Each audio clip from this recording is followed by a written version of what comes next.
Hi ಸ್ನೇಹಿತರೆ, ಎಲ್ಲರಿಗೂ ಆದ್ಯ career academy YouTube ಚಾನಲ್ಗೆ ಸ್ವಾಗತ. ಈ ಒಂದು ವಿಡಿಯೋನ ಫಸ್ಟ್ ಟೈಮ್ ಯಾರು ನೋಡ್ತಾ ಇದ್ದೀರಾ ಅವ್ರು ದಯವಿಟ್ಟು ಈ ವಿಡಿಯೋಗೆ ಒಂದು ಲೈಕ್ ಕೊಡಿ ಮತ್ತು ಶೇರ್ ಮಾಡ್ಕೊಳ್ಳಿ ಸ್ನೇಹಿತರೆ, ಮತ್ತು ದಯವಿಟ್ಟು ಸಬ್ಸ್ಕ್ರೈಬ್ ಮಾಡ್ಕೊಳ್ಳಿ. ಈ ಒಂದು ನಮ್ಮ ಚಾನಲ್ನಲ್ಲಿ ನಿಮಗೆ ಕರೆಂಟ್ ಅಫೇರ್ಸ್ನ ಒಂದು ಕಂಪ್ಲೀಟ್ 2 ಇಯರ್ಸ್ ಸೀರೀಸ್ ನಿಮಗೆ ಸಿಗುತ್ತೆ, ಅದನ್ನು ಯೂಸ್ ಮಾಡ್ಕೊಳ್ಳಿ.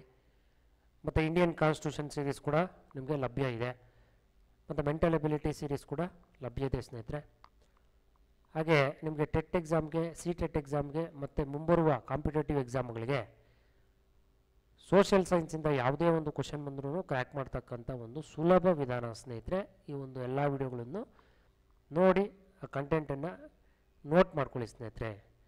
ಸೊ ಈಗ ಹೆಚ್ಚು ತಡ ಮಾಡದೆ ನಾವು ಟಾಪಿಕ್ಗೆ ಮೂವ್ ಆನ್ ಆಗೋಣ ಸ್ನೇಹಿತರೆ. ಪ್ರೀವಿಯಸ್ ಕ್ಲಾಸಸ್ಸಲ್ಲಿ 5ನೇ ಚಾಪ್ಟರ್ ತನಕ ಆಗಿತ್ತು.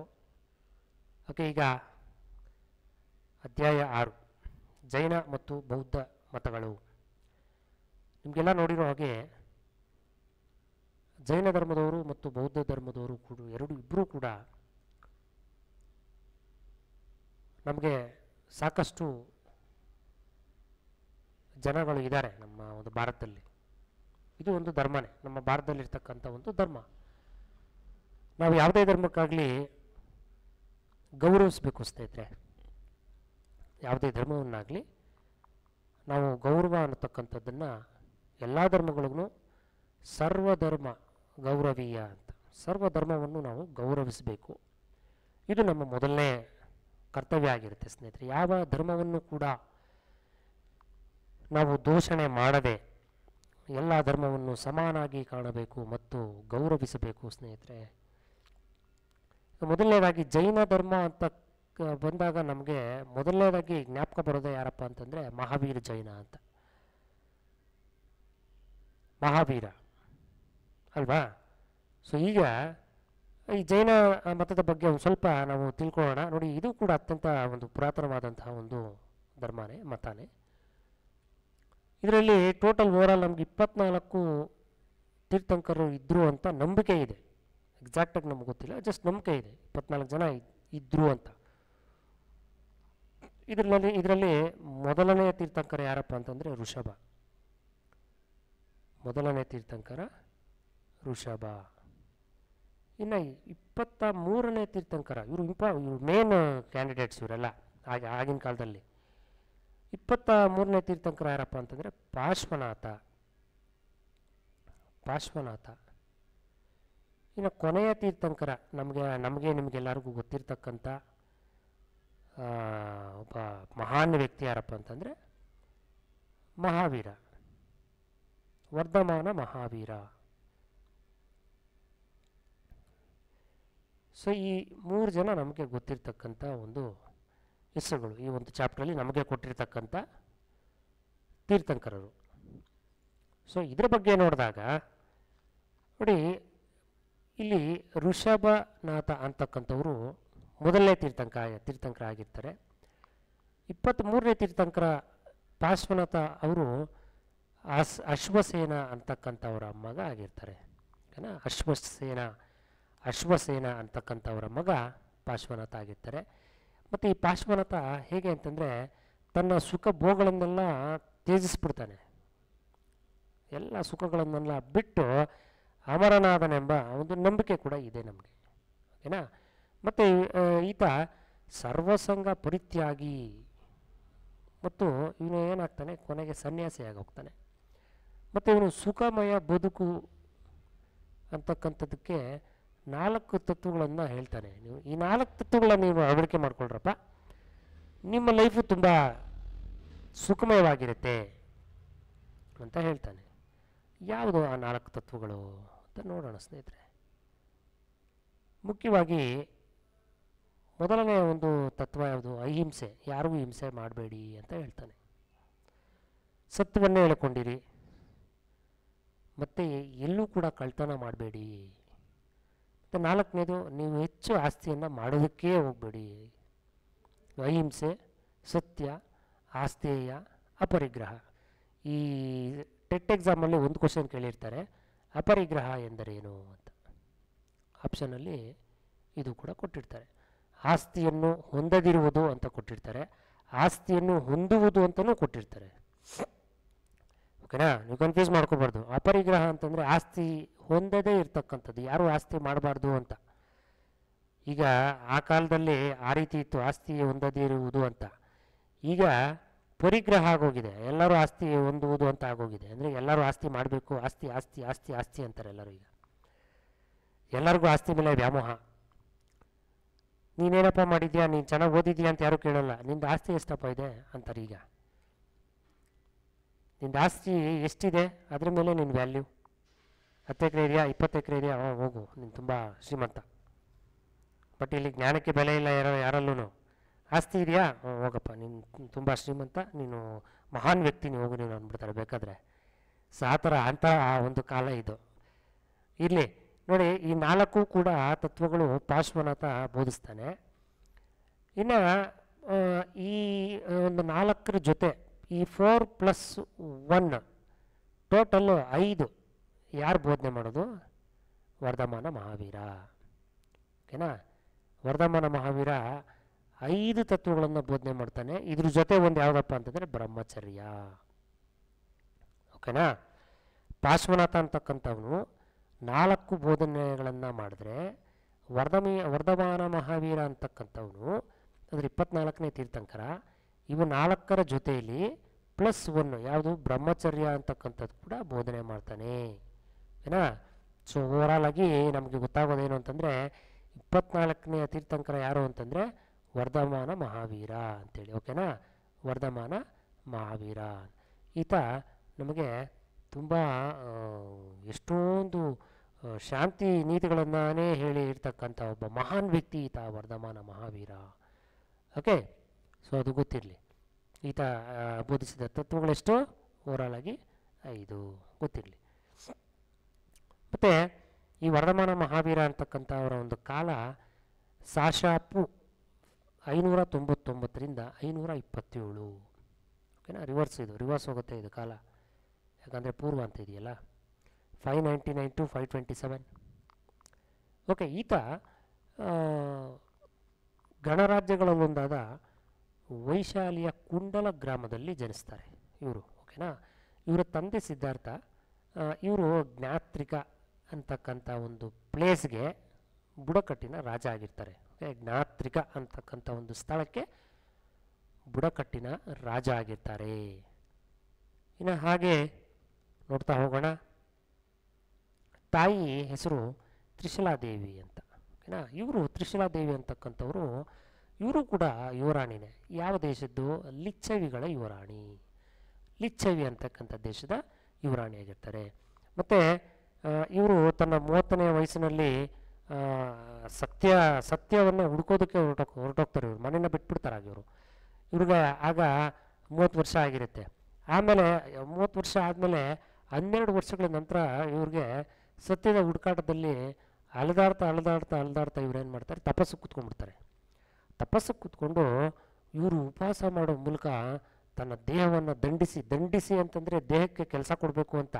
ದೇಹಕ್ಕೆ ಕೆಲಸ ಕೊಡಬೇಕು ಅಂತ ಅಂದರೆ ಹೋಗಿ ನಾವು ಅಲ್ಲಿ ಹೊರಗಡೆ ಫೀಲ್ಡಲ್ಲಿ ಕೆಲಸ ಮಾಡೋದಲ್ಲ.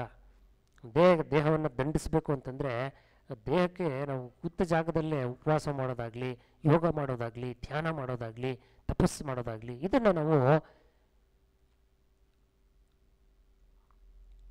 ದೇಹವನ್ನು ದಂಡಿಸ್ತಕ್ಕಂಥದ್ದು ಅಂತ ಹೇಳ್ತೀವಿ ಸ್ನೇಹಿತರೆ. ಓಕೆನಾ. ಮತ್ತು ಇವ್ರಿಗೆ 42ನೇ ವಯಸ್ಸಲ್ಲಿ ಕೈವಲ್ಯ ಜ್ಞಾನ ಸಿಗುತ್ತೆ. ಈ ಕೈವಲ್ಯ ಜ್ಞಾನ ಅಂತಂದರೆ ಏನಪ್ಪ ಅಂತಂದರೆ ಜ್ಞಾನೋದಯ ಆಗ್ತಕ್ಕಂಥದ್ದು. ಇವ್ರಿಗೆ ಜ್ಞಾನ ಉದಯವಾಗುವುದು, ಜ್ಞಾನೋದಯ. ಓಕೆನಾ. ಇವರೇನು ಮಾಡ್ತಾರೆ? ಇಂದ್ರಿಯಗಳನ್ನು ಕಂಟ್ರೋಲ್ ಮಾಡಿಕೊಂಡು ಸುಖ ಮತ್ತು ಯಾತನೆಗಳನ್ನು ಕಂಟ್ರೋಲಲ್ಲಿ ಇಟ್ಕೊಂಡು ಅದನ್ನು ಅಚೀವ್ ಮಾಡ್ಕೋತಾರೆ ಇವರು. ನೋಡಿ, ಅಚೀವ್ ಅಂತಂದರೆ ಕಂಟ್ರೋಲ್ ಮಾಡಬೇಕು. ನಾವು ಏನೇ ಆಗಲಿ ಕಂಟ್ರೋಲ್ ಮಾಡಬೇಕು. ನಮಗೆ ಆರೋಗ್ಯ ಚೆನ್ನಾಗಿರ್ಬೇಕು ಅಂದರೆ ಫುಡ್ಡಲ್ಲಿ ಕಂಟ್ರೋಲ್. ನಾವು KS ಎಕ್ಸಾಮಲ್ಲಿ ಪಾಸ್ ಮಾಡಬೇಕು ಅಂತಂದರೆ ನಾವು ನಿದ್ದೆಯಲ್ಲಿ ನಿದ್ದೆ ಕಂಟ್ರೋಲ್ ಮಾಡಿ. ನಿದ್ದೆ ಕಂಟ್ರೋಲ್ ಮಾಡಿದ್ರೆ ನೀವು ಆರಾಮಾಗಿ ಓದ್ತೀರಾ. ಮತ್ತು ಊಟವನ್ನು ಕೂಡ ಸ್ವಲ್ಪ ಕಂಟ್ರೋಲ್ ಮಾಡಬೇಕು ಸ್ನೇಹಿತರೆ. ನೀವು ಓದೋ ಟೈಮಲ್ಲಿ ಏನು ಬೇಕೋ ಅದು ನಿಮಗೆ ಬಾಯಿಗೆ ಬಂದಾಗ ನೀವು ಏನಾದರೂ ತಿನ್ಕೊಂಡಿದ್ರೆ ಅದೇನಾಗುತ್ತೆ ಗೊತ್ತಾ? ಹೆಚ್ಚು ಕಡಿಮೆ ಆಗಿಬಿಡುತ್ತೆ, ಓದೋಕ್ಕೆ ಇಂಟ್ರೆಸ್ಟ್ ಬರೋಲ್ಲ. ಆರೋಗ್ಯವೇ ಮಹಾಭಾಗ್ಯ ಅಂತ ಹೇಳ್ತೀವಿ ನಾವು. ಯಾಕೆ ಆರೋಗ್ಯವೇ ಮಹಾಭಾಗ್ಯ ಅಂತ ಯಾಕೆ ಹೇಳ್ತೀವಿ? ಆರೋಗ್ಯವನ್ನು ಕಾಪಾಡಿಕೊಂಡ್ರೆ ನಮಗೆ ಮಹಾಭಾಗ್ಯ ಸಿಗೋದು. ಆರೋಗ್ಯ ಕೆಡ್ತು ಅಂತಂದರೆ ನಾವೇನು ಸಾಧನೆ ಮಾಡೋಕ್ಕಾಗಲ್ಲ.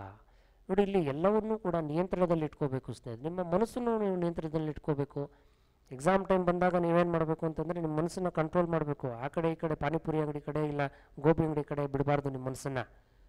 ಮತ್ತು ಇಲ್ಲ ಬೇರೆ ಕಡೆ ನಿದ್ದೆ ಕಡೆ ಬಿಡಬಾರ್ದು, ಇಲ್ಲ ಬೇರೆ ನಿಮ್ಮ ಫ್ರೆಂಡ್ಸ್ ಜೊತೆ ಮಾತಾಡೋದಾಗಲಿ, ಆಟಾಡೋದಾಗಲಿ, ಸುತ್ತಾಡೋದಾಗಲಿ, ಇವೆಲ್ಲ ಬಿಟ್ಬಿಡ್ಬೇಕು ಸ್ನೇಹಿತರೆ. ಇವನ್ನೆಲ್ಲ ಕಂಟ್ರೋಲ್ ಮಾಡಬೇಕು ನೀವು, ಓಕೆನಾ? ಅದನ್ನೇ ನಾವು ಯಶಸ್ಸು ಅಂತ ಹೇಳೋದು, ನಿಯಂತ್ರಣ ಅಂತ ಹೇಳೋದು. ಮತ್ತು ನೋಡಿ, ಇಲ್ಲಿ ಈ ಚಾಪ್ಟರ್ಗೆ ಬಂದಾಗ ಈ ಸಾಧನೆಗಾಗಿ ಇವರು ಮಹಾವೀರ ಅನ್ಸ್ಕೋತಾರೆ, ಓಕೆನಾ? ಮಹಾವೀರ ಅನ್ಸ್ಕೊಂಡು ಜಿನ ಅಂತ ಕರೆಸ್ಕೊಬಿಡ್ತಾರೆ ಇವರು. ಜಿನ ಅಂತಂದರೆ ಏನು ಅಂತಂದರೆ ಎಲ್ಲವನ್ನೂ ನಿಗ್ರಹಿಸಿದವನು ಅಂತ. ಅಂದರೆ ಎಲ್ಲವನ್ನೂ ಜಯಿಸಿದವನು, ಎಲ್ಲನೂ ವಿನ್ನಾಗಿ ಎಲ್ಲ ಒಂದು ಸಾಧನೆಗಳನ್ನೆಲ್ಲ ಯಶಸ್ಸಾಗಿ ಪರಿಪೂರ್ಣಗೊಳಿಸಿರ್ತಕ್ಕಂಥ ವ್ಯಕ್ತಿನೇ ನಾವು ಜಿನ ಅಂತ ಹೇಳ್ತೀವಿ. ಮತ್ತು ಹೀಗಾಗಿ ಇವನ ಅನುಯಾಯಿಗಳನ್ನು ಜೈನರೆಂದು ಕರೆಯುತ್ತಾರೆ, ಓಕೆನಾ? ಫಸ್ಟ್ ಅವರು ಜಿನ ಆಗ್ತಾರೆ. ಜಿನ ಅಂದರೆ ಎಲ್ಲವನ್ನು ಅಚೀವ್ ಮಾಡಿರ್ತಕ್ಕಂಥ ವ್ಯಕ್ತಿ, ಅಂದರೆ ಎಲ್ಲವನ್ನು ಜಯಿಸಿದಂತಹ ವ್ಯಕ್ತಿ, ಓಕೆನಾ? ಆದ್ದರಿಂದನೇ ಇವನು ಫಾಲೋವರ್ಸ್ನ ಏನಂತ ಕರೀತಾರೆ? ಜೈನರಂತ ಕರೀತಾರೆ. ಅಲ್ಲಿಂದ ಜೈನ ಅನ್ನತಕ್ಕಂಥದ್ದು ಪ್ರಾರಂಭ ಆಗುತ್ತೆ ಸ್ನೇಹಿತರೆ. ನೋಡಿ, ಇವರು 30 ವರ್ಷಗಳ ಬದುಕನ್ನು ಇವರು ಎಲ್ಲಿ ಕಳೀತಾರೆ ಅಂತಂದರೆ ಗಂಗಾ ಮತ್ತು ಯಮುನಾ ನದಿಗಳ ಪ್ರದೇಶದ ಜನತೆಯೊಂದಿಗೆ ಇವರು ಕಳೆದು ಅವರಿಗೆ ಬೋಧನೆ ಮಾಡುತ್ತಾ ಹೋಗ್ತಾರೆ. ಮತ್ತು ಇವರು ಪಶ್ಚಿಮ ಭಾರತಕ್ಕೂ ಕೂಡ ಅವ್ರಿಗೆ ಅಲ್ಲೂ ಕೂಡ ಬೋಧನೆ ಮಾಡುತ್ತಾ ಆ ಕಡೆನೂ ಹೋಗ್ತಾರೆ. ಮತ್ತು 72ನೇ ವಯಸ್ಸಲ್ಲಿ ಇವರೇನು ಮಾಡಿಬಿಡ್ತಾರೆ? ಪಾಪ ಬಿಹಾರದ ಪಾವಾಪುರಿ ಎಂಬಲ್ಲಿ ಮರಣ ಹೊಂದುತ್ತಾರೆ. 72ನೇ ವಯಸ್ಸಲ್ಲಿ ಇವರೇನು ಮಾಡ್ತಾರೆ? ಮರಣ ಹೊಂದುತ್ತಾರೆ ಸ್ನೇಹಿತರೆ.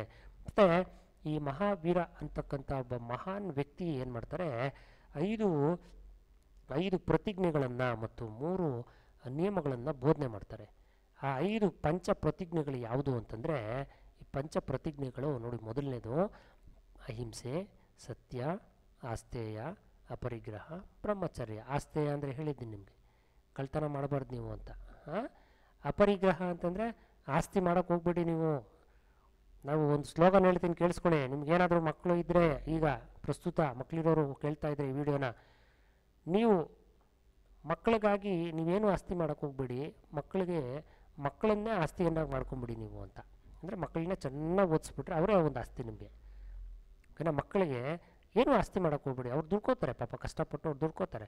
ಅವ್ರಿಗೇನು ನೀವು ಆಸ್ತಿ ಮಾಡೋಕ್ಕೆ ಹೋಗ್ಬೇಡಿ. ಅವ್ರಿಗೆ ಆಸ್ತಿ ಮಾಡೋಕ್ಕೆ ಹೋದರೆ ಅವ್ರ ಫ್ಯೂಚರಲ್ಲಿ ಏನು ಮಾಡ್ತಾರೆ? ನಿಮಗೆ ಮೋಸ ಮಾಡಿಬಿಡ್ತಾರೆ. ಅದಕ್ಕೆ ಅವ್ರಿಗೇನು ಮಾಡಬೇಕು? ನೀವು ಅವ್ರನ್ನ ಚೆನ್ನಾಗಿ ಓದಿಸ್ಬಿಟ್ಬಿಡಿ ಸಾಕು. ಅವ್ರ ಪಾಡ್ಗೆ ಅವ್ರು ದುಡ್ಡು ಕೊಡಲಿ. ಅವ್ರಿಗೇನು ಆಸ್ತಿ ಕೊಡಬೇಡಿ. ಅವ್ರಿಗೇನು ಆಸ್ತಿ ಕೊಡಬೇಕು ಅಂತ ನೀವು ಓದಿಸಿದಿರಲ್ವಾ?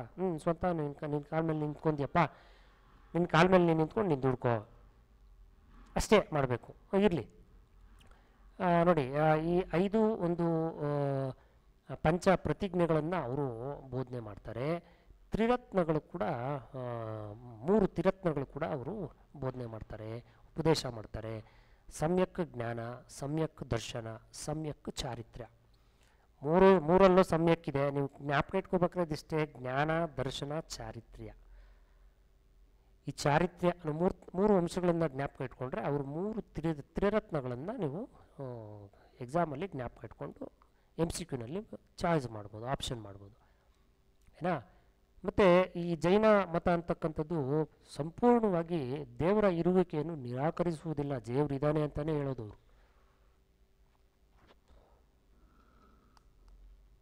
ಸಾರಿ ಸ್ನೇಹಿತರೆ, ಒಂದು ನಿಮಿಷ. ಜೈನ ಮತದಲ್ಲಿ ದೇವರು ಇದ್ದಾರೆ ಅಂತಲೇ ಹೇಳ್ತಾರೆ ಹೊರತು ಆ ದೇವ್ರನ್ನ ಇವರು ಯಾವುದೇ ಕಾರಣಕ್ಕೂ ರಿಜೆಕ್ಟ್ ಮಾಡಲ್ಲ ಮತ್ತು ಇಲ್ಲ ಅಂತಲೂ ಹೇಳಲ್ಲ ಇವರು. ಆದರೂ ಅದು ನಾಸ್ತಿಕವಾದವನ್ನು ಒಪ್ಪುತ್ತದೆ. ನಾಸ್ತಿಕ ನೋಡಿ, ಈ ಒಂದು ಪಂಥದಲ್ಲಿ ನಾಸ್ತಿಕ ಅಂತಂದರೆ ಏನು? ಎಲ್ಲ ಒಂದು ನಿಯಮಗಳನ್ನಾಗಲಿ, ದೇವರ ಒಂದು ಇರುವಿಕೆಯನ್ನಾಗಲಿ, ದೇವರು ಇದ್ದಾನೆ ಅಂತಕ್ಕಂಥ ಒಂದು ಅಂಶವನ್ನೇ ನಾವು ನಾಸ್ತಿಕ ಅಂತ ಕರಿತೀವಿ. ಪ್ರಪಂಚದ ಆಗುವುಗಳಲ್ಲಿ ದೇವರ ಪಾತ್ರವನ್ನು ನಿರಾಕರಿಸುತ್ತದೆ. ಇಲ್ಲಿ ಜಿನನಿಗಿಂತ ಕೆಳಗಿನ ಸ್ಥಾನದಲ್ಲಿ ದೇವರನ್ನು ಇಡಲಾಗಿದೆ. ಫಸ್ಟು ಜಿನ ಅಂದರೆ ಮಹಾವೀರ ಫಸ್ಟು, ವರ್ಧಮಾನ ಮಹಾವೀರ ಫಸ್ಟು, ಆಮೇಲೆ ದೇವರು ಈ ಒಂದು ಜೈನ ಧರ್ಮದಲ್ಲಿ, ಓಕೆನಾ? ಮತ್ತು ಇವರೇನು ಹೇಳ್ಕೋತಾರೆ ಅಂತಂದರೆ, ಎಲ್ಲ ಜಲಚರ ವಸ್ತುಗಳಲ್ಲಿಯೂ ಕೂಡ ಆತ್ಮ ಇದೆ, ಅಂದರೆ ಜೀವ ಇದೆ ಅಂತಕ್ಕಂಥದ್ದು ಇವ್ರ ನಂಬಿಕೆ. ಆತ್ಮ ಅಂತಂದರೆ ಜೀವ ಅಲ್ವಾ? ಆತ್ಮ ಅಂತಕ್ಕಂಥದ್ದು ಶುದ್ಧೀಕರಣದ ಮೂಲಕ ಮಾತ್ರನೇ ಪುನರ್ಜನ್ಮದಿಂದ ಮುಕ್ತಿ ನೀಡುತ್ತೆ ಅಂತ ಹೇಳ್ತವ್ರು, ಓಕೆನಾ?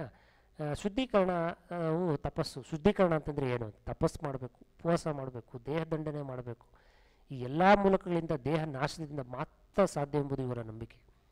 ಶುದ್ಧೀಕರಣ ಅಂತಂದರೆ ಇವೆಲ್ಲ ಮಾಡಿದ್ರೆ ಶುದ್ಧೀಕರಣ ಅಂತ. ಚೆನ್ನಾಗಿ ನೀರು ಕುಡಿಯೋದು, ಚೆನ್ನಾಗಿ ಜ್ಯೂಸ್ ಕುಡಿಯೋದು, ನಾನು ಉಪವಾಸ ಅಂತ ಹೇಳೋದು.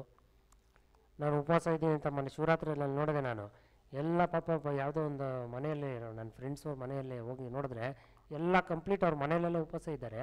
ಆದರೆ ಚೆನ್ನಾಗಿ ನೀರು ಜ್ಯೂಸ್ಗಳೆಲ್ಲ ಕುಡ್ಕೊಂಡು ಫ್ರೂಟ್ಸ್ ಎಲ್ಲ ತಿನ್ಕೊಂಡು ನಾನು ಉಪವಾಸ ಉಪವಾಸ ಉಪವಾಸ ಅಂತ ಹೇಳೋದು. ಅದಲ್ಲ ಉಪವಾಸ ಅಂತಂದರೆ. ಉಪವಾಸ ಅಂತಂದರೆ ಒಂದು ತೊಟ್ಟು ನೀರನ್ನು ಕೂಡ ಕುಡಿಬಾರ್ದು. ಸಂಪೂರ್ಣವಾಗಿ ಉಪವಾಸ ಇರಬೇಕು. ಉಪವಾಸ ಇದ್ದರೆ ನಮಗೆ ಒಳ್ಳೆಯ ಸ್ನೇಹಿತರೆ. ಅದನ್ನೆಲ್ಲ ನಾವು ಉಪವಾಸ ಇದ್ದರೆ ಬಾಡಿಗೆ ಕಂಪ್ಲೀಟ್ ರೆಸ್ಟು, ಎಲ್ಲ ಪಾರ್ಟ್ಸ್ಗಳು ಆರಾಮಾಗಿ ಒಂದು 24 ಅವರ್ಸು ಆರಾಮಾಗಿ ನಿದ್ದೆ ಮಾಡ್ತಾ ಇರುತ್ತೆ. ಪಾರ್ಟ್ಸ್ಗಳಿಗೆಲ್ಲ ರೆಸ್ಟ್ ಕೊಡ್ತಕ್ಕಂಥ ಒಂದು ದಿನವೇ ಉಪವಾಸ ದಿನ. ಏನಕ್ಕೆ ಮಹಾನ್ ಋಷಿಗಳೆಲ್ಲ ಉಪವಾಸ ಮಾಡಿ ತಪಸ್ಸು ಮಾಡ್ತಾಯಿದ್ರು ಅಂತಂದರೆ ನೋಡಿ, ಅವ್ರಿಗೆ ಉಪವಾಸ ಮಾಡಿದಷ್ಟು ಅವರ ಒಂದು ದೇಹದ ಒಂದು ಶಕ್ತಿ ಅಂತಕ್ಕಂಥದ್ದು, ಆತ್ಮದ ಶಕ್ತಿ, ಮನಸ್ಸಿನ ಶಕ್ತಿ ಅನ್ನತಕ್ಕಂಥದ್ದು ಹೆಚ್ಚಾಗ್ತಾಯಿತ್ತು. ಸೊ ಈ ಒಂದು ನಾವು ಕಾನ್ಸೆಪ್ಟ್ನ ನಾವೇನಂತ ಕರಿತೀವಿ, ಸಲ್ಲೇಖನವೆನ್ನುವರು ಅಂತ. ಇಲ್ಲಿ ಒಂದು ಕಾನ್ಸೆಪ್ಟನ್ನು ನಾವು ಸಲ್ಲೇಖನ ಅಂತ ಕರಿತೀವಿ. ಓಕೆನಾ. ಕರ್ಮದ ಮೇಲಿನ ನಂಬಿಕೆಯು ಜೈನರ ಬಹುಮುಖ್ಯ ಆಯಾಮ. ಕರ್ಮ ಅಂದರೆ ಕೆಲಸ, ಓಕೆನಾ. ಕರ್ಮಫಲದ ಮೇಲೆ ಅವರಿಗೆ ತುಂಬ ನಂಬಿಕೆ ಇತ್ತು ಸ್ನೇಹಿತರೆ. ಧರ್ಮದ ಪ್ರಕಾರ ಉತ್ತಮ ಮತ್ತು ಪುಣ್ಯ ಕಾರ್ಯಗಳ ಮೂಲಕ ಮಾತ್ರ ವಿಮೋಚನೆಯನ್ನು ಪಡೆಯಬಹುದಾಗಿದೆ ಅಂತ ಹೇಳ್ತಾರೆ. ಧರ್ಮದ ಪ್ರಕಾರ ಉತ್ತಮ ಮತ್ತು ಪುಣ್ಯ ಕಾರ್ಯಗಳು, ಒಳ್ಳೆ ಕೆಲಸ ಮಾಡಿರಿ, ಚೆನ್ನಾಗಿರಿ, ಎಲ್ಲರನ್ನೂ ಒಳ್ಳೇದು ಬಯಸ್ರಿ, ಎಲ್ಲರಿಗೂ ಒಳ್ಳೇದು ಬಯಸ್ರಿ, ನೀವು ಒಳ್ಳೆಯವರಾಗಿರಿ. ಇದರಿಂದ ಮಾತ್ರ ನಾವು ವಿಮೋಚನೆಯನ್ನು ಪಡ್ತೀವಿ, ಇಲ್ಲಾಂದರೆ ವಿಮೋಚನೆ ಸಿಗಲ್ಲ. ಕೈವಲ್ಯ ಜ್ಞಾನವನ್ನು ಪಡೆಯಲು ದೇಹದ ಬಂಧನದಿಂದ ಆತ್ಮವು ವಿಮುಕ್ತವಾಗಬೇಕು. ದೇಹದ ಬಂಧನದಿಂದ ಆತ್ಮ ಡಿವೈಡ್ ಆಗಬೇಕು, ಅಂದರೆ ಆತ್ಮ ಸಪ್ರೇಟ್ ಆಗಬೇಕು. ಆವಾಗಲೇ ವಿಮುಕ್ತಿ ಅಂತಕ್ಕಂಥದ್ದು ಸಿಗೋದು. ಓಕೆ. ಸಾಂಪ್ರದಾಯಿಕವಾಗಿ ಜೈನರಲ್ಲಿ 2 ಪಂಗಡಗಳಿದೆಯಪ್ಪ. ಒಂದು ಶ್ವೇತಾಂಬರ, ಇನ್ನೊಂದು ದಿಗಂಬರ. ಶ್ವೇತಾಂಬರ ಅಂತಂದರೆ ಬಿಳಿ ಡ್ರೆಸ್ಸು, ಅಂದರೆ ವೈಟ್ ಬಟ್ಟೆಯನ್ನು ಹಾಕ್ಕೊಂಡಿರ್ತಾರೆ. ದಿಗಂಬರ ಅಂತಂದರೆ ಅವ್ರು ಬಟ್ಟೆನೇ ಹಾಕಲ್ಲ, ಬಟ್ಟೆ ಹಾಕ್ಕೊಳ್ಳೋದೇ ಇರ್ತಾರೆ ಮುನಿಗಳು. ಓಕೆನಾ. ಇವರನ್ನು ನಾವು ಶ್ವೇತಾಂಬರ ಮತ್ತು ದಿಗಂಬರ ಅಂತ ಕರಿತೀವಿ. ಮತ್ತು ನೋಡಿ, ಉಡುಪನ್ನು ಧರಿಸದ ಜೈನ ಮುನಿಗಳನ್ನು ಹಾಗೂ ಅವರ ಅನುಯಾಯಿಗಳನ್ನು ದಿಗಂಬರ ಪಂಥಕ್ಕೆ ಸೇರಿದವರೆಂದು ಪರಿಗಣಿಸಲಾಗಿದೆ. ಓಕೆನಾ. ದಿಗಂಬರ ಪಂಥಕ್ಕೆ ಅವರು ಸೇರ್ಕೋತಾರೆ ಜೈನ ಮುನಿಗಳು. ಒಂದು ಉಡುಪನ್ನು ಯಾರು ಧರಿಸದೇ ಇರ್ತಾರೆ ಅವರು, ಅದು ಗೊತ್ತಿರಲಿ, ಅದು ಅವರ ಪದ್ಧತಿ ಸ್ನೇಹಿತರೆ. ಅದೊಂದು ಧರ್ಮ, ಅವರ ಒಂದು ಧರ್ಮದಲ್ಲಿ ಆ ರೀತಿ ಇರುತ್ತೆ. ನಾವು ಯಾರೂ ಕೂಡ ಅದನ್ನು ತಪ್ಪು ಕಲ್ಪನೆ ಮಾಡ್ಕೋಬಾರ್ದು. ಅದು ಅವರ ಧರ್ಮದಲ್ಲಿ ಆ ರೀತಿ ಇದೆ. ನೋಡಿ, ಜೈನ ಸಮಾವೇಶದ ನಂತರ ಮಹಾವೀರನ ವಿಚಾರಗಳನ್ನು 12 ಗ್ರಂಥಗಳಲ್ಲಿ ಎತ್ತಿಟ್ಟಿರ್ತಾರೆ. ಇವುಗಳನ್ನು 12 ಅಂಗಗಳನ್ನು ಇವುಗಳನ್ನು ನಾವು 12 ಅಂಗಗಳಂತ ಕರಿತೀವಿ. ಇದು ಯಾವ ಭಾಷೆಯಲ್ಲಿದೆ? ಪ್ರಾಕೃತ ಭಾಷೆಯಲ್ಲಿದೆ. ಒನ್ಸ್ ಅಪಾನ್ ಎ ಟೈಮ್ ಬಿಹಾರದಲ್ಲಿ ಒಂದು ಕ್ಷಾಮ ಬಂದುಬಿಡುತ್ತೆ, ಒಂದು ಕಾಯಿಲೆ ಬಂದುಬಿಡುತ್ತೆ. ಆ ಕಾಯಿಲೆಯಿಂದ ಅವ್ರೇನು ಮಾಡ್ತಾರೆ, ಎಲ್ಲರೂ ರಿಲೋಕೇಟ್ ಆಗಿಬಿಡ್ತಾರೆ ಶ್ರವಣ ಬೆಳಗೊಳಕ್ಕೆ. ಎಲ್ಲ ಶ್ರವಣ ಬೆಳಗೊಳಕ್ಕೆ ಬಂದುಬಿಡ್ತಾರೆ. ಬಂದು ಈಗ ದಕ್ಷಿಣ ಭಾರತದಲ್ಲೂ ಕೂಡ ಜೈನ ಮತ ಏನಾಗುತ್ತೆ, ಪ್ರಚಾರ ಆಗೋಗುತ್ತೆ.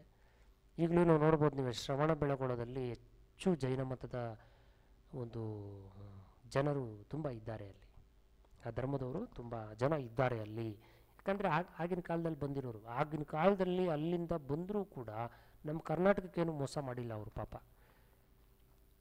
ಅವರು ನಮ್ಮ ಕರ್ನಾಟಕಕ್ಕೆ ಯಾವುದೇ ರೀತಿ ಮೋಸ ಮಾಡಿಲ್ಲ. ಅವ್ರು ಏನು ಮಾಡಿದ್ದಾರೆ, ಅವರು ಅಪಾರವಾದ ಗ್ರಂಥಗಳು ಕನ್ನಡದಲ್ಲಿ, ತೆಲುಗುನಲ್ಲಿ, ತಮಿಳಲ್ಲಿ ಎಲ್ಲ ಭಾಷೆಯಲ್ಲೂ ರಚನೆ ಆಗಿದೆ.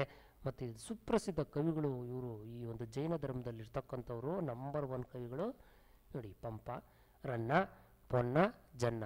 ಎಂಥ ಅದ್ಭುತ ಕವಿಗಳ್ರಿ ಇವರು. ಜೈನ ಮತದವರು ಆದರೂ ಕೂಡ ಕನ್ನಡಕ್ಕೆ ಎಂಥ ಒಂದು ಸಾಹಿತ್ಯಗಳನ್ನು ಕೊಟ್ಟಿದ್ದಾರೆ ಇವರು, ಎಂಥ ಒಂದು ಗದ್ಯಗಳನ್ನು ಕೊಟ್ಟಿದ್ದಾರೆ ಇವರು. ಸೂಪರಾಗಿ ನಮ್ಮ ಒಂದು ಹಿಂದೂ ಈಗ ನೋಡಿ, ಪಂಪ ಬರೆದಿದ್ದಾರೆ ನಮ್ಮ ಒಂದು ಪಂಪ. ಮಹಾಭಾರತ ಪಂಪ ಭಾರತ ಅಂತ ಅಲ್ವಾ. ಶ್ರೀರಾಮಾಂಜನೇಯ ಯುದ್ಧಂ ಅಂತೇಳಿ ಅಲ್ವಾ. ಸೊ ಎಂತೆಂಥ ಕವಿಗಳು ಇವರು, ಎಂತೆಂಥ ಕೃತಿಗಳನ್ನು ರಚಿಸಿದ್ದಾರೆ. ಎಲ್ಲ ಕರ್ನಾಟಕಕ್ಕೆ ಹೋಗೋಕ್ಕೋಸ್ಕರ ಮೀಸಲಿಟ್ಬಿಟ್ಟಿದ್ದಾರೆ ಇವರೆಲ್ಲ. ಅದ್ಭುತವಾದಂಥ ಕವಿಗಳು. ಇವ್ರನ್ನೆಲ್ಲ ಹೆಸರು ಕೇಳಿದ್ರೇ ಖುಷಿಯಾಗುತ್ತೆ ನಮಗೆ, ಇವ್ರ ಹೆಸರು ಕೇಳಿದ್ರೇ ಖುಷಿಯಾಗುತ್ತೆ. ಇನ್ನು ಬೌದ್ಧ ಮತದಕ್ಕೆ ಬರೋಣ ನೋಡಿ. ಬೌದ್ಧ ಮತ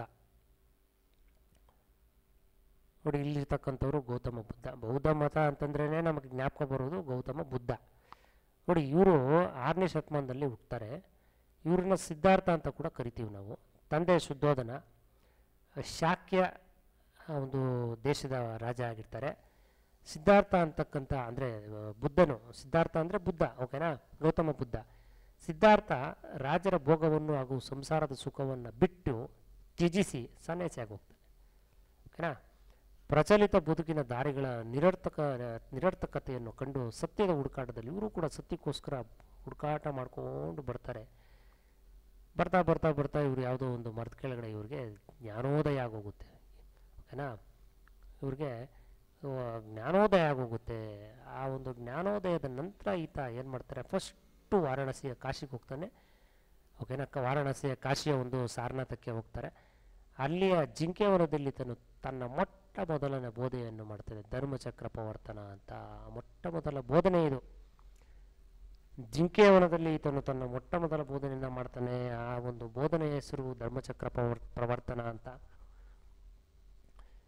ಇಲ್ಲಿ ಬುದ್ಧನು ಚತುರಾರ್ಯಸತ್ತ ಹಾಗೂ ಅಷ್ಟಾಂಗಿಕ ಮಾರ್ಗಗಳನ್ನು ಬೋಧಿಸ್ತಾನೆ. ಅಷ್ಟಾಂಗಿಕ ಅಂತಂದರೆ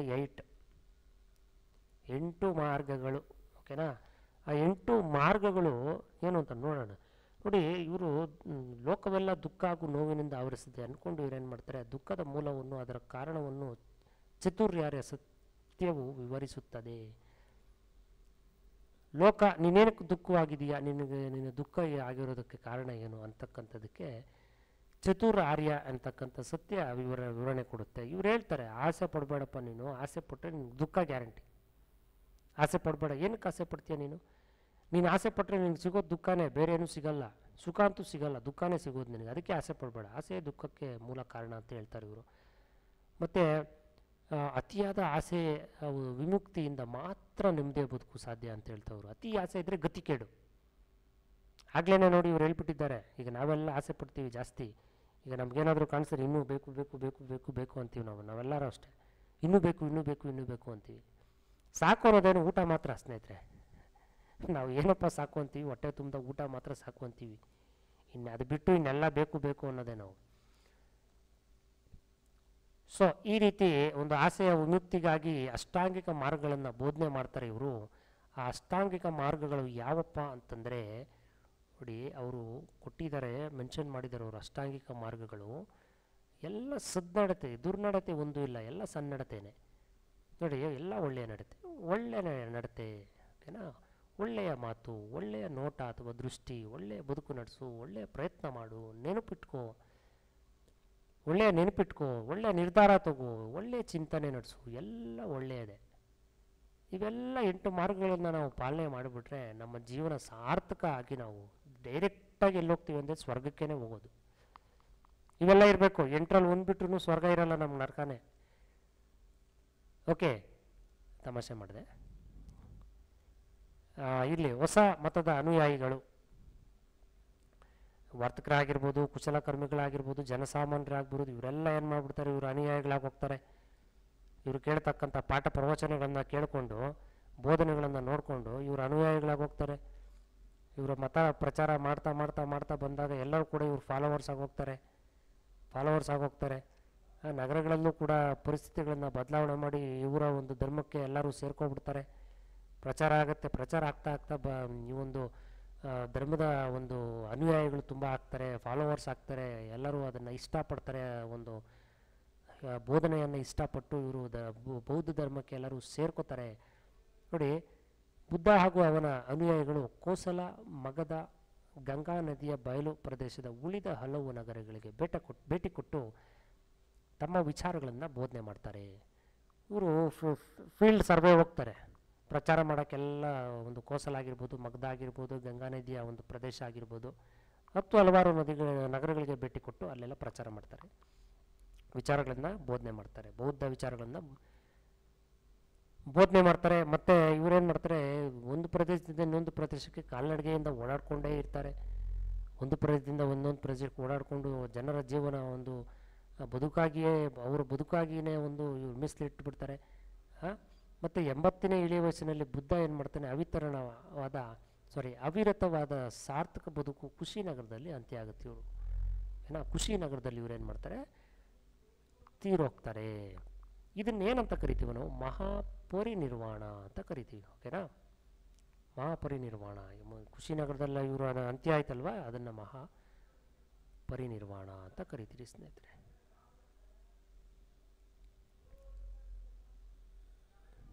ಹಾಗೆ ಬುದ್ಧನು ವಿಹರಿಸಿದ ಪ್ರದೇಶಗಳಲ್ಲಿ ವಿಹಾರಗಳನ್ನು ಕಾಲಾಂತರದಲ್ಲಿ ನಿರ್ಮಿಸಿದರು.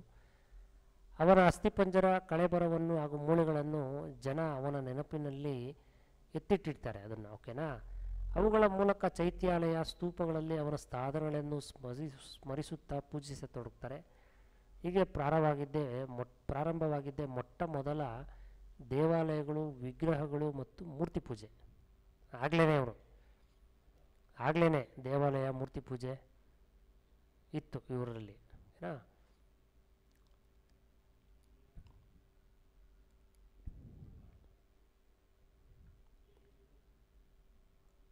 ಬೌದ್ಧ ಮತವು ನಾಡಿನ ತುಂಬೆಲ್ಲ ಪಸರಿಸಿದ್ದಲ್ಲದೆ ಇದು ದೇಶ ವಿದೇಶಗಳು ಕೂಡ ಹರಡುತ್ತೆ. ನಿಮಗೆಲ್ಲ ಗೊತ್ತಿದೆ ಯಾವ ಕಂಟ್ರಿಗಳಲ್ಲಿ ಈಗ ಇದ್ದಾರೆ ಬುದ್ಧಿಸಮ್ ಅಂತಕ್ಕಂಥ ಜನ. ಚೀನಾದ ಪ್ರವಾಸಿಗಳಾದ್ರೆ ಗಾಹಿಯಾನ್ ಕೂಡ ಅವರೇ, ಇತ್ಸಿಂಗ್ ಕೂಡ ಅವರೇ, UN ಸ್ಟ್ಯಾಂಗ್ ಕೂಡ ಅವರೇ, ಬುದ್ಧಿಸಮ್ಮೇ ಅಲ್ವಾ, ಬೌದ್ಧರವರೆಲ್ಲ. ಕಣ್ಣು ಕಟ್ಟುವಂತೆ ಅವರು ಬರವಣಿಗೆಗಳಲ್ಲಿ ವಿವರಿಸಿದ್ದಾರೆ. ಮಲಯ, ಬರ್ಮಾ, ಥಾಯ್ಲ್ಯಾಂಡು, ವಿಯೆಟ್ನಾಮು, ಕಾಂಬೋಡಿಯಾ, ಶ್ರೀಲಂಕಾ, ಬಾಮಿಯಾನಿನವರೆಗೂ ಕೂಡ ಇವರ ಒಂದು ಧರ್ಮ ಹಬ್ಬಿತ್ತು. ಇವೆಲ್ಲ ಬೆಟ್ಟಗಳ ಒಂದು ಶಿಲೆಗಳನ್ನೇ ಕಡೆದು ಬುದ್ಧನ ಮೂರ್ತಿಗಳನ್ನು ನಿರ್ಮಿಸಿದ್ದಾರೆ. ಆ ಮೂರ್ತಿಗಳು ಎಲ್ಲೆಲ್ಲಪ್ಪ ನಿರ್ಮಿಸಿದ್ದಾರೆ, ವಿಶ್ವವಿಖ್ಯಾತವಾಗಿರ್ತಕ್ಕಂಥ ಮಿತಿಗಳು ಅಂತಂದರೆ ಈಗಲೂ ನಾವು ನೋಡ್ತೀವಿ. ಅದು ಎಲ್ಲಿದೆಯಪ್ಪ ಅಂತಂದರೆ ಕಾಂಬೋಡಿಯಾದ ಒಂದು ಅಂಕೂರ್ ವಟ್ ಮತ್ತು ಅಫ್ಘಾನಿಸ್ತಾನದ ಬಾಮಿಯಾನ್ಗಳಲ್ಲಿ ನೋಡ್ಬೋದು. ಬಟ್ ಬ್ಯಾಡ್ಲಕ್ ಏನಪ್ಪ ಅಂತಂದರೆ ಈ ಕೆಲವೊಂದು ಮುಸ್ಲಿಂ ಮೂಲಭೂತವಾದಿಗಳು ಏನು ಮಾಡ್ತಾರೆ, ಆ ಬೃಹತ್ ಪ್ರತಿಮೆಗಳನ್ನು ನಾಶ ಮಾಡಿಬಿಡ್ತಾರೆ ಸ್ನೇಹಿತರೆ. ಎಲ್ಲಿರೋದನ್ನು, ಅಫ್ಘಾನಿಸ್ತಾನಲ್ಲಿರ್ತಕ್ಕಂಥ ಬಾಮಿಯಾನ್ನಲ್ಲಿರ್ತಕ್ಕಂಥ ಒಂದು ಪ್ರತಿಮೆಯನ್ನು ಈಗಲೂ ಇಂಟರ್ನೆಟಲ್ಲಿ ಸರ್ಚ್ ಮಾಡಿ ಇದೆ, ನಾನು ನೋಡಿದ್ದೀನಿ. ಮೊದಲೇ ಆಗಿತ್ತು, ಈಗ ಹೇಗಿದೆ ಅಂತ ನಾನು ನೋಡಿದ್ದೀನಿ. ನೀವು ಒಂದು ಸಲ ಇಂಟರ್ನೆಟಲ್ಲಿ ಓಪನ್ ಮಾಡಿ ಸರ್ಚ್ ಮಾಡಿ ನೋಡಿ. ಅಫ್ಘಾನಿಸ್ತಾನಲ್ಲಿರ್ತಕ್ಕಂಥ ಬಾಮಿಯಾನ್ ಸ್ಥಳದಲ್ಲಿರ್ತಕ್ಕಂಥ ಒಂದು ಬೌದ್ಧ ಮೂರ್ತಿಯನ್ನು ಏನು ಮಾಡಿದ್ದಾರೆ, ಏನಾಗಿದೆ ಪರಿಸ್ಥಿತಿ ಅಂತ ನೋಡಿ ಗೊತ್ತಾಗುತ್ತೆ. ನಾಶ ಮಾಡಿಬಿಟ್ಟಿದ್ದಾರೆ ಸ್ನೇಹಿತರೆ, ಧ್ವಂಸ ಆಗೋಗಿದೆ ಅದು. ಆಮೇಲೆ ಅಂಬೇಡ್ಕರ್ ಅವರು ಕೂಡ 1956ರಲ್ಲಿ ಒಂದು ಬೌದ್ಧ ಧರ್ಮದ ಒಂದು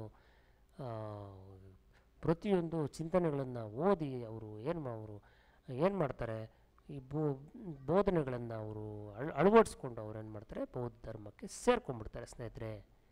ಅದು ನಿಮಗೆಲ್ಲ ಗೊತ್ತೇ ಇದೆ, ನಾನೇನು ಹೇಳಬೇಕಾಗಿಲ್ಲ. ಅಂಬೇಡ್ಕರ್ ಅವರು ಸೇರ್ಕೋತಾರೆ ಬೌದ್ಧ ಧರ್ಮಕ್ಕೆ. ಈ ಧರ್ಮ ಅಂದರೆ ಏನು, ರಿಲಿಜಿಯನ್ ಅಂದರೆ ಏನು ಅಂತ ನೋಡೋಣ ಸ್ನೇಹಿತರೆ. ಈ ರಿಲಿಜಿಯನ್ ಅಂತಂದರೆ ಇದು ಐರೋಪ್ಯ ದೇಶಗಳ ಒಂದು ಕಲ್ಪನೆಯಾಗಿದೆ. ಯುರೋಪಿಯನ್ಸು ಕಾನ್ಸೆಪ್ಟ್ ಇದು. ರಿಲಿಜಿಯನ್ ಅಂದರೆ ಇದು ಒಬ್ಬ ನಿರ್ದಿಷ್ಟ ವ್ಯಕ್ತಿ ಏನು ಮಾಡ್ತಾನೆ, ಪ್ರತಿಯೊಂದನ್ನು ಕೂಡ ನಾನು ದೇವರು ಕಳಿಸಿರ್ತಕ್ಕಂಥ ಒಬ್ಬ ವ್ಯಕ್ತಿ ಅಂಥೇಳಿ, ನನಗೆಲ್ಲ ವಿಷಯಗಳನ್ನು ದೇವರು ಹೇಳಿದ್ದಾನೆ, ದೇವರು ಹೇಳಿರೋದಕ್ಕೆ ಆ ವಿಷಯಗಳನ್ನೆಲ್ಲ ನಾನು ನಿಮಗೆ ಹಂಚ್ತಾ ಇದ್ದೇನೆ, ನಿಮಗೆ ಬೋಧನೆ ಮಾಡ್ತಾ ಇದ್ದೇನೆ ಅಂತ, ನಾನು ದೇವ್ರು ಕಳಿಸಿರ್ತಕ್ಕಂಥ ವ್ಯಕ್ತಿ ಅಂತ ಆತ ಏನು ಮಾಡ್ತಾನೆ, ಅಲ್ಲಿನ ಎಲ್ಲ ಜನಗಳಿಗೂ ಪ್ರಚಾರ ಮಾಡ್ತಾ ಆ ಮೂಲ ಪುರುಷ ಅಂತ ಅನಿಸ್ಕೊಂಡು ಅಲ್ಲೊಂದು ರಿಲಿಜನ್ ಅಂತಕ್ಕಂಥದ್ದು ಸ್ಟಾರ್ಟ್ ಆಗುತ್ತೆ ಸ್ನೇಹಿತರೆ. ಓಕೆನಾ. ಭಾರತದ ಸಂದರ್ಭದಲ್ಲಿ ಯಹೂದಿ ಆಗಿರ್ಬೋದು, ಕ್ರೈಸ್ತ ಆಗಿರ್ಬೋದು, ಇಸ್ಲಾಂ ಮತಗಳಾಗಿರ್ಬೋದು, ಇವೆಲ್ಲ ಕೂಡ ರಿಲಿಜನ್ ಅಂತಲೇ ನಾವು ಕರಿತೀವಿ ಅಲ್ವಾ. ಈಗ ಯಹೂದ್ಯ, ಕ್ರೈಸ್ತ ಇದಕ್ಕೆಲ್ಲ ಯೇಸು, ಇಸ್ಲಾಂ ಮತಕ್ಕೆ ಮೊಹಮ್ಮದ್ ಪೈಗಂಬರ್ರು. ಸೊ ಈ ರೀತಿ ಇದನ್ನೆಲ್ಲ ನಿಮಗೆಲ್ಲ ಗೊತ್ತೇ ಇದೆ. ಅದು ಬೌದ್ಧರು, ಜೈನರಾದಿಯಾಗಿ ವಿಭಿನ್ನ ಸಂಪ್ರದಾಯಗಳ ಸ್ವರೂಪವು ರಿಲಿಜಿಯನ್ಗಿಂತ ಭಿನ್ನವಾಗಿದೆ. ಇವರಲ್ಲಿ ಆಸ್ತಿಕರು ಹಾಗೂ ನಾಸ್ತಿಕರೆಂಬ ಭಿನ್ನತೆಯನ್ನು ಗುರುತಿಸ್ಬೋದು. ಇದರಲ್ಲಿ ಯಾರು ಆಸ್ತಿಕರು ನಾಸ್ತಿಕರು ನೋಡಿ, ವೇದ ಮೂಲವನ್ನು ಯಾರು ಒಪ್ಕೋತಾರೋ ಅವ್ರು ಆಸ್ತಿಕರು, ವೇದ ಮೂಲವನ್ನು ಯಾರು ಒಪ್ಕೊಳ್ಳಲ್ವ ಅವರು ನಾಸ್ತಿಕರು. ಆಸ್ತಿಕರು ನಾಸ್ತಿಕರು ಅಂದರೆ ಏನು ಅಂತ, ವೇದಗಳನ್ನು ಯಾರು ಒಪ್ಕೋತಾರೋ ಅವರು ಆಸ್ತಿಕರು, ಒಪ್ಕೊಳ್ಳದೇ ಇರೋರು ನಾಸ್ತಿಕರು. ಈ ಥರ ಅವರ ಕಾನ್ಸೆಪ್ಟು ಜೈನ ಧರ್ಮದಲ್ಲಿ.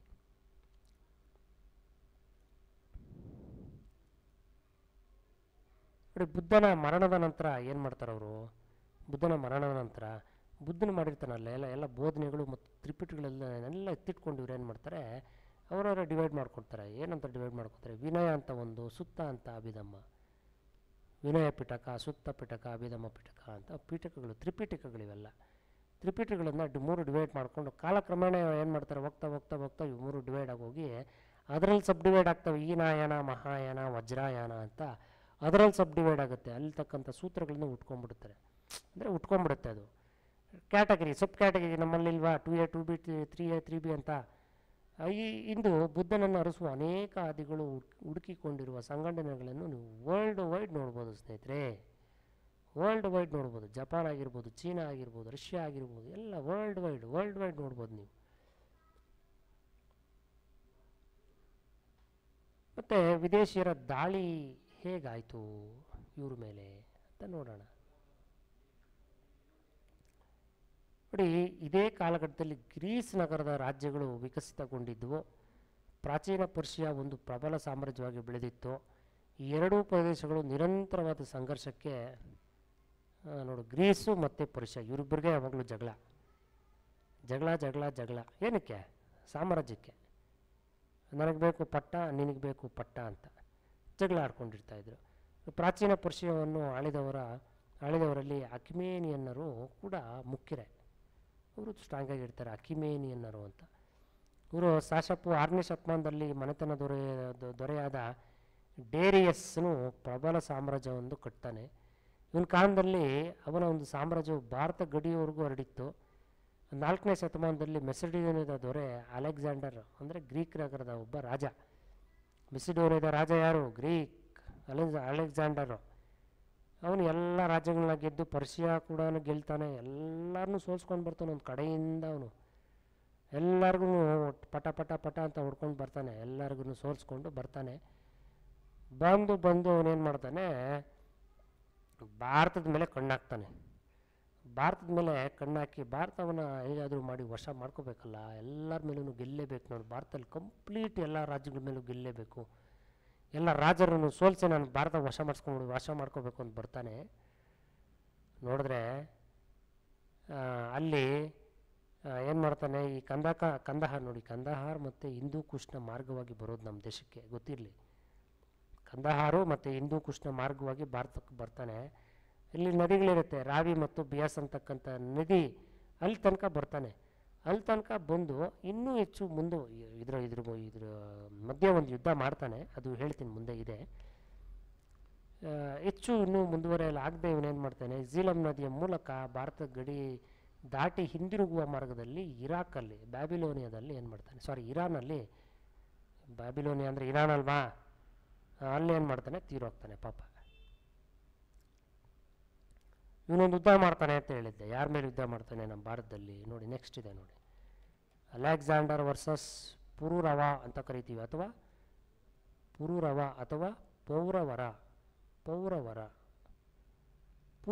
ಅಂತ ಕೂಡ ಕರಿತೀವಿ. ನೋಡಿ, ಇವನು ಪುರೂರವ ಎಂಥ ಬಲಿಷ್ಠವಾದಂಥ ಒಂದು ಚಕ್ರವರ್ತಿ ರಾಜ ಅಂತಂದರೆ, ನೋಡಿ ಆತನ ಸ್ಟೋರಿ ಕೇಳಬೇಕು ನೀವು. ಅಲೆಕ್ಸಾಂಡರ್ ಏನು ಮಾಡ್ತಾನೆ, ಈ 2 ನದಿಗಳನ್ನು ದಾಟ್ಕೊಂಡು ಝೀಲಂ ನದಿ ಹತ್ರ ಬಂದು ನಿಂತ್ಕೊಂಡು ಈ ಪುರೂರವ ಅಂತಕ್ಕಂಥವನ್ನ, ಪುರೂರವ ಅಂತಲೂ ಕರಿತೀವಿ, ಪೌರಸ್ ಅಂತಲೂ ಕರಿತೀವಿ, ಪೌರವ ಅಂತಲೂ ಕರಿತೀವಿ ಈತ ನೋಡಿ, ತಕ್ಷಶಿಲೆಯ ರಾಜನಾದ ಅಂಬಿಯ ಆಮಂತ್ರಣವನ್ನು ಪಡೆದು ಬಂದ ಅಲೆಕ್ಸಾಂಡರ್ನಿಗೆ ನಮ್ಮ ದೇಶದವರೇ ಕರೆಸ್ಕೊಳ್ಳೋದು ಬೇರೆಯವ್ರನ್ನ, ಅದೇ ಬೇಜಾರು. ಬಾಪ್ಪ ನೀನು ನಮ್ಮ ದೇಶಕ್ಕೆ ಒಳಗಡೆ ಬಾಪ್ಪ ನೀನು ಅಂತ ಕರೆಸ್ಕೊಳ್ಳೋದು. ಅವ್ರು ಬಂದು ನಮ್ಮ ಜೊತೆ ಚೆನ್ನಾಗೇ ಇದ್ದು ನಮಗೆ ತಲೆ ಮೇಲೆ ಹೊಡೆದ್ಬಿಡ್ತಾರೆ ಅವರು. ಇದಾಗಿರೋದು ಅದೇ. ಅಲೆಕ್ಸಾಂಡರ್ನು ಬಂದಾಗ ಪೋರಸ್ ಮೇಲೆ ಯುದ್ಧಕ್ಕೆ ಹೋಗ್ತಾನೆ. ಈ ಒಂದು ಚಾಪ್ಟ್ರಲ್ಲಿ ಏನಿದೆ ಅಂತಂದರೆ, ಅಲೆಕ್ಸಾಂಡರ್ನ ಸೇನೆಯು ಜಯಗಳಿಸಿತು ಅಂತ. ಬಟ್ ಆ್ಯಕ್ಚುಲಿ ನಾನು ಒಂದು 2-3 ವೀಡಿಯೋಗಳು ನೋಡಿರೋ ಪ್ರಕಾರ, ಹೆಚ್ಚು ಹಿಸ್ಟ್ರಿ ತಿಳ್ಕೊಂಡಿರೋರ ಒಂದು ವಿಡಿಯೋ ನೋಡಿರೋರ ಪ್ರಕಾರ ಅವರು ಹೇಳ್ತಾರೆ ತುಂಬ ಚೆನ್ನಾಗಿ. ಒಂದು ಎಕ್ಸಾಂಪಲ್ ಏನಪ್ಪ ಅಂತಂದರೆ, ಈ ಮೀಡಿಯಾ ಮಾಸ್ಟರ್ಸ್ ಅಂತಕ್ಕಂಥ ಒಂದು ಯೂಟ್ಯೂಬ್ ಚಾನಲ್ ಇದೆ, ಅವರು ಸೂಪರಾಗಿ ಹೇಳ್ತಾರೆ ಈ ಒಂದು ಹಿಸ್ಟ್ರಿ, ಅವ್ರದ್ದು ವಿಡಿಯೋನ ಮಾಡಿದ್ದಾರೆ ಇದ್ರ ಬಗ್ಗೆ. ಈ ಪುರೂರವ ಅಂತಕ್ಕಂಥವರು ಒಂದು ಬಲಿಷ್ಠವಾದ ಒಂದು ಚಕ್ರವರ್ತಿ ಈತ ಅಲೆಕ್ಸಾಂಡರ್ನ ಯಾವುದೇ ಕಾರಣಕ್ಕೂ ಗೆಲ್ಲೋದಕ್ಕೆ ಗೆಲ್ಲೋದಕ್ಕೆ ಬಿಡಲ್ಲ, ಸರಿಯಾಗಿ ಕೊಡ್ತಾನೆ ಅಲೆಕ್ಸಾಂಡರ್ಗೆ. ಇವನು ಸೇನೆ ಏನು ಮಾಡುತ್ತೆ, ಸರಿಯಾಗಿ ಹಿಗ್ಗಾಮುಗ್ಗ ಏನು ಮಾಡುತ್ತೆ, ಫೈಟ್ ಮಾಡುತ್ತೆ ಅಲೆಕ್ಸಾಂಡರ್ನ ಒಂದು ಸೇನೆ ಮೇಲೆ. ಆಗ ಕೊನೆಗೆ ಇಲ್ಲಿ ಈ ಚಾಪ್ಟ್ರಲ್ಲಿ ಕೊಟ್ಟಿರೋ ಪ್ರಕಾರ ನೋಡಿದಾಗ ನೋಡಿ, ಅಲೆಕ್ಸಾಂಡರ್ ಏನೇ ಕೇಳ್ತಾನೆ, ನಿನ್ನನ್ನು ನಾನು ಹೇಗೆ ನಡೆಸ್ಕೋಬೇಕಪ್ಪ ಅಂತ ಕೇಳಿದಾಗ ಪೋರಸ್ ಹೇಳ್ತಾನೆ, ನನ್ನನ್ನು ನೀನು ಯಾವ ರೀತಿಯೂ ನೆನೆಸ್ಕೋಬೇಡ ಅಥವಾ ನಡೆಸ್ಕೋಬೇಡ. ಒಬ್ಬ ರಾಜ, ಒಬ್ಬ ಧೈರ್ಯ ಸ್ವಾಭಿಮಾನಿಗಳಿಂದ ಕೂಡಿದಂಥ ಒಬ್ಬ ರಾಜನನ್ನು ನೀನು ಹೇಗೆ ನಡೆಸ್ಕೋತೀಯೋ, ಅವನ ಹತ್ರ ನೀನು ಹೇಗಿರ್ತೀಯೋ, ಅವನಿಗೇನು ರೆಸ್ಪೆಕ್ಟ್ ಕೊಡ್ತೀಯೋ ಅದೇ ರೆಸ್ಪೆಕ್ಟ್ ನನಗೂ ಕೊಡಪ್ಪ ಅಂತ ಹೇಳ್ತಾನೆ. ಯಾರು? ಪೌರಸ್ಸು. ಆ ಥರ ಹೇಳಿದಾಗ ಅವಾಗ ಇವನು ಅದಕ್ಕೆ ಒಪ್ಕೊಂಡು ಆಮೇಲೆ ಇವರು ಇಂಡಿಯಾದವ್ರು ಯಾಕೋ ಸರಿ ಇಲ್ಲಪ್ಪ, ಇಲ್ಲಿಗೇ ನಿಲ್ಲಿಸ್ಬಿಡೋಣ, ಇನ್ನು ಮುಂದೆ ಹೋದರೆ ಇನ್ನೂ ಇದೇ ಥರ ಅವರು ಇನ್ನೂ ತುಂಬ ಜನ ಇರ್ಬೋದೇನೋ, ಯಾಕೋ ಸರಿ ಇಲ್ಲ ಟೈಮು ಅಂತೇಳಿ ಇವ್ರು ಏನು ಮಾಡ್ತಾನೆ, ಅಷ್ಟೊತ್ತಿಗೆ ಸುಸ್ತಾಗೋಗಿರ್ತಾನೆ ಇವನು ಅಲೆಕ್ಸಾಂಡರು. ಇದು ಕೊನೆ ಯುದ್ಧ, ಇದು ಮಾಡೋದಕ್ಕೂ ಇದು ಲಾಸ್ಟ್ ಯುದ್ಧ ಅಲೆಕ್ಸಾಂಡರ್ದು. ಈ ಯುದ್ಧದಲ್ಲಿ ಏನಾದರೂ ನಮ್ಮ ಪೌರಸ್ ಏನಾದರೂ ವೀಕ್ ಆಗೋಗಿದ್ದಿದ್ರೆ ಇನ್ನೂ ಭಾರತನ ಫುಲ್ ಅಕ್ಬರ್ ಮಾಡ್ಕೊಂಡ್ಬಿಡ್ತಾ ಇದ್ದ ಇವನು ಅಲೆಕ್ಸಾಂಡರು. ಸರಿಯಾಗಿ ಕೊಟ್ಟಿರೋದಕ್ಕೆ ಅಲೆಕ್ಸಾಂಡರ್ ಏನು ಮಾಡ್ತಾನೆ, ಸರಿ ಇಲ್ಲಪ್ಪ ಇಂಡಿಯಾದವರು, ಇವ್ರು ಸವಾಸನೇ ಬೇಡ ಅಂಥೇಳಿ ಅಲ್ಲೇ ರಿಟರ್ನ್ ಹೊರಟೋಗ್ತಾನೆ. ಓಕೆ, ರಿಟರ್ನ್ ಹೊರಟೋಗಿ ಅಲ್ಲಿ ಇರಾನಲ್ಲಿ ತಿರೋಗೋದು, ಸತ್ತೋಗೋದು. ಓಕೆನಾ? ಅದು ಅಷ್ಟು ಗೊತ್ತಿರಲಿ ಸ್ನೇಹಿತರೆ ನಿಮಗೆ ಈ ಒಂದು ಚಾಪ್ಟ್ರಲ್ಲಿ. ಮತ್ತು ಫಿಲಿಂದ ಬ್ಲ್ಯಾಂಕ್ಸ್ ಇದ್ದಾವೆ, ಅದು ಒಂದು ಸ್ವಲ್ಪ ನೋಡ್ಕೊಳ್ಳೋಣ ಸ್ನೇಹಿತರೆ. ಫಿಲಿಂದ ಬ್ಲ್ಯಾಂಕ್ಸ್ ಕೊಟ್ಟಿದ್ದಾರೆ ನೋಡಿ, ನಿಮಗೆಲ್ಲ ಗೊತ್ತಿರೋ ಪ್ರಕಾರ ಅಲ್ವಾ. ಮೊದಲನೆಯ ಜೈನರ ಒಂದು ಮೊದಲ ತೀರ್ಥಂಕರ ಯಾರು? ಋಷಭ ಅಲ್ವಾ? ವರ್ಧಮಾನನು ಜನಿಸಿದ ಸ್ಥಳ ಯಾವುದು? ವೈಶಾಲಿಯ ಕುಂಡಲಿ ಗ್ರಾಮ ಅಲ್ವಾ? ವೈಶಾಲಿಯ ಕುಂಡಲಿ ಗ್ರಾಮ. ಆಮೇಲೆ ಮಹಾವೀರನು ತನ್ನ 42ನೆಯ ವಯಸ್ಸಿನಲ್ಲಿ ಡ್ಯಾಶ್ ಪಡೆದನು. ಏನು ಪಡೆದನು ಸ್ನೇಹಿತರೆ ಹೇಳಿ ನೋಡೋಣ, ಜ್ಞಾಪಕ ಮಾಡ್ಕೊಳ್ಳಿ. ಕೈವಲ್ಯ ಜ್ಞಾನ ಅಲ್ವಾ? ಕೈವಲ್ಯ ಜ್ಞಾನ. ಮತ್ತು ಮಹಾವೀರನು ತನ್ನ 72ನೆಯ ವಯಸ್ಸಿನಲ್ಲಿ ಡ್ಯಾಶ್ ಎಂಬಲ್ಲಿ ಮರಣ ಹೊಂದಿದನು ಅಥವಾ ನಿರ್ವಾಣ ಹೊಂದಿದನು.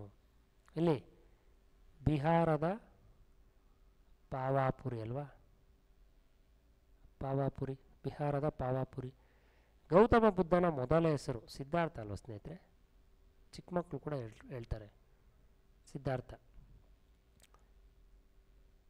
ಆಮೇಲೆ ಬುದ್ಧನು ತನ್ನ ಮೊದಲ ಬೋಧನೆಯನ್ನು ಡ್ಯಾಶ್ನಲ್ಲಿ ದಲ್ಲಿ ಮಾಡಿದನು. ಇಲ್ಲಿ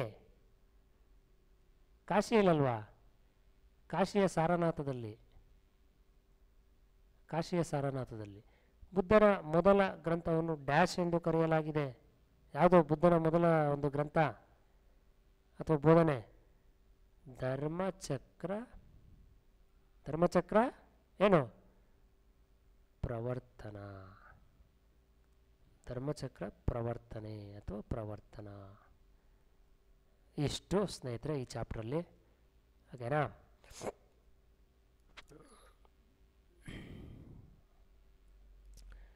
ಇನ್ನೂ ಏನಾದರೂ ನಿಮಗೆ ಹೆಚ್ಚು ಡೌಟ್ಸ್ ಇದ್ದರೆ ನೀವು ವಾಟ್ಸಪ್ ಮುಖಾಂತರ ಮೆಸೇಜ್ ಮಾಡಿ, ಇಲ್ಲ ಕಮೆಂಟ್ ಮಾಡಿ.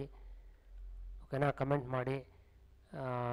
ಈ ಒಂದು ವಿಡಿಯೋ ಇಷ್ಟಕ್ಕೆ ಸಾಕು. ನಿಮ್ಗೆ ಇನ್ನೂ ಏನಾದರೂ ಡೌಟ್ಸ್ ಇದ್ದರೆ ದಯವಿಟ್ಟು ನೀವು ಫೋನ್ ಮಾಡಿ ಕೇಳ್ಬೋದು.